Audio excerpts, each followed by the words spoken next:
महाभारत में भगवान कृष्ण ने सिर्फ अर्जुन का ही विषाद खत्म नहीं किया, कर्ण को भी बहुत बड़ी सीख दी। महाभारत में कर्ण भी भगवान कृष्ण को अपनी व्यथा सुना रहे हैं कि मेरी मां ने मुझे जन्म देते ही त्याग दिया, आचार्य द्रोण ने मुझे शिक्षा देने से मना कर दिया क्योंकि उनकी नजर में मैं क्षत्रिय नहीं था। द्रौपदी के स्वयंवर में मुझे अपमानित किया गया कि मैं राज परिवार का हिस्सा नहीं हूं। मुझे पूरे जीवन अपमान का घूंट पीना पड़ा। कर्ण पूछते हैं, केशव मेरा क्या अपराध था? भगवान कृष्ण जो कर्ण को जवाब देते हैं, मुझे ऐसा लगता है कि यह जवाब 1000 करोड़ टीचिंग के बराबर है। यह जवाब सीखने के बाद आदमी के पास हर सवाल का जवाब मिल जाएगा। जी हां, कृष्ण मुस्कुराते हैं और जवाब देते हैं कि हे सूर्यपुत्र, मेरा तो जन्म ही कारागार में हुआ। मेरे पैदा होते ही मृत्यु मेरी प्रतीक्षा कर रही थी। जिस रात मेरा जन्म हुआ उसी रात मेरे मां बाप से मुझे जुदा कर दिया गया और जहां पहुंचा वहां सब काम मुझे ही करने पड़े।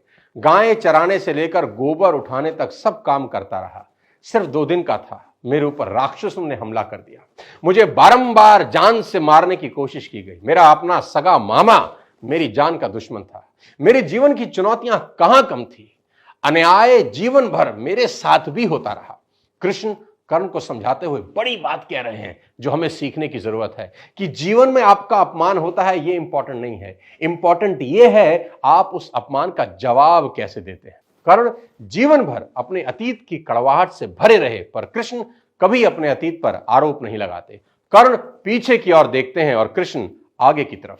कुदरत ने दोनों के साथ अन्याय किया, पर कर्ण यह अन्याय कभी भूल नहीं पाए और कृष्ण को यह अन्याय कभी याद नहीं आया। एक ने अपने आप को क्रोध के विष से भर लिया और हीन भावना से भर लिया, और दूसरे ने स्वीकृति के अमृत से।